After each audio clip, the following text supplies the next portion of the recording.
अगर आप छोटे बच्चे के माता पिता हैं तो आपको इस बात की चिंता होगी कि क्या नई शिक्षा नीति के बाद भी आपको अपने बच्चे के नर्सरी में दाखिला कराने को लेकर माथापच्ची करनी होगी। और अगर आपके बच्चे 10वीं या 12वीं में पढ़ने वाले हैं तो आपको इस बात की फिक्र होगी कि कॉलेज में दाखिले के लिए क्या अब भी 90% से ऊपर अंक लाने होंगे। और अगर आपके बच्चे कॉलेज में पढ़ रहे हैं तो आपकी चिंता नौकरी से जुड़ी होगी। क्या नई शिक्षा नीति से उन्हें नौकरी तलाशने में आसानी होगी। जब से सरकार ने नई शिक्षा नीति का ऐलान किया है, आम जनता ऐसे ही सवालों के जवाब तलाश रही है। सबसे पहले शुरुआत स्कूली शिक्षा से करते हैं। नई शिक्षा नीति में पहले जो 10+2 की बात होती थी, अब उसकी जगह सरकार 5+3+3+4 की बात कर रही है। 5+3+3+4 में 5 का मतलब है 3 साल प्री स्कूल के और क्लास 1 और 2। उसके बाद के 3 का मतलब है तीसरी, चौथी और 5वीं क्लास। उसके बाद 3 का मतलब है 6ठी, 7वीं और 8वीं क्लास। और आखिर के 4 का मतलब है 9वीं, 10वीं, 11वीं और 12वीं क्लास। यानी अब बच्चे 6 साल की जगह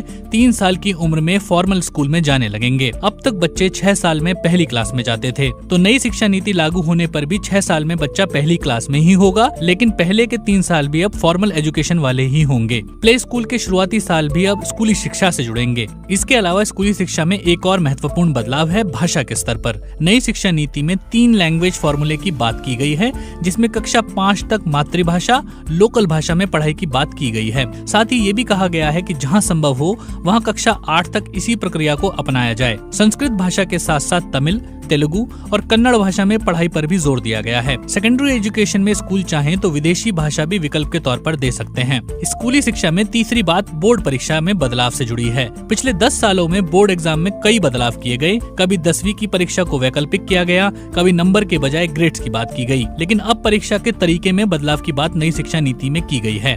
बोर्ड एग्जाम होंगे और अब 2 बार होंगे, लेकिन इनको पास करने के लिए कोचिंग की जरूरत नहीं होगी। परीक्षा का स्वरूप बदलकर अब छात्रों की क्षमताओं का आकलन किया जाएगा, न कि उनकी याददाश्त का। केंद्र सरकार की दलील है कि नंबरों का दबाव इससे खत्म हो जाएगा। साल 2022-23 वाले सत्र में इस बदलाव को लागू करने की मंशा जताई गई है। इन बोर्ड परीक्षाओं के अतिरिक्त राज्य सरकारें कक्षा 3, 5 और 8 में भी परीक्षाएं लेंगी। इन परीक्षाओं को करवाने के लिए गाइडलाइंस बनाने का काम नई एजेंसी को सौंपा जाएगा, जो शिक्षा मंत्रालय के अंतर्गत ही काम करेगी। इसी तरह के बदलाव उच्च शिक्षा में भी किए गए हैं। अब ग्रेजुएशन यानी अंडर ग्रेजुएट में छात्र 4 साल का कोर्स पढ़ेंगे, जिसमें बीच में कोर्स छोड़ने की गुंजाइश भी दी गई है। पहले साल में कोर्स छोड़ने पर सर्टिफिकेट मिलेगा, दूसरे साल के बाद एडवांस सर्टिफिकेट मिलेगा और तीसरे साल के बाद डिग्री और 4 साल के बाद डिग्री होगी शोध के साथ। इसी तरह से पोस्ट ग्रेजुएट में भी 3 तरह के विकल्प होंगे। पहला होगा 2 साल का मास्टर्स, उनके लिए जिन्होंने 3 साल का डिग्री कोर्स किया है। दूसरा विकल्प होगा 4 साल के डिग्री कोर्स शोध के साथ करने वालों के लिए। ये छात्र 1 साल का मास्टर्स अलग से कर सकते हैं। और तीसरा विकल्प होगा